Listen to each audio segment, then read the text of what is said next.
America आणि Israel यांनी 20 दिवस केलेल्या हवाई हल्ल्यांनंतर युरेनियमचं संवर्धन करण्याची आणि बॅलिस्टिक क्षेपणास्त्र तयार करण्याची इराणची क्षमता संपुष्टात आली आहे, असा दावा इस्रायलचे पंतप्रधान बेंजामिन नेतन्याहू यांनी केला आहे.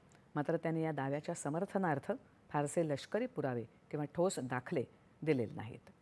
तरी इस्रायलच्या पंतप्रधानांनी इराणची उरलेली लष्करी क्षमता पूर्णपणे नष्ट करण्याचा इशारा दिला आहे. इराणविरुद्धच्या आपल्या लष्करी मोहिमेद्वारे इस्रायल आणि अमेरिका संपूर्ण जगाचं संरक्षण करत आहे, असं ते म्हणाले.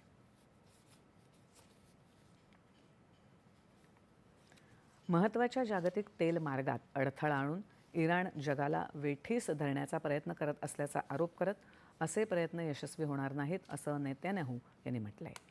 अमेरिकेचे अध्यक्ष डोनाल्ड ट्रम्प यांनी इराणच्या नैसर्गिक वायू पायाभूत सुविधांवर पुन्हा हल्ला न करण्याच्या सूचना इस्रायलला दिल्या आहेत.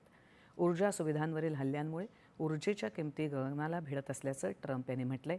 जगातील सर्वात मोठं नैसर्गिक वायू क्षेत्र मानल्या जाणाऱ्या इराणच्या पार्स गॅस क्षेत्रावरील इस्रायलनं केलेल्या हल्ल्यावर ट्रम्प यांनी नाराजी व्यक्त केली आहे. अमेरिकेनं इराणमध्ये आत्तापर्यंत 7,000पेक्षा अधिक लक्ष्यांवर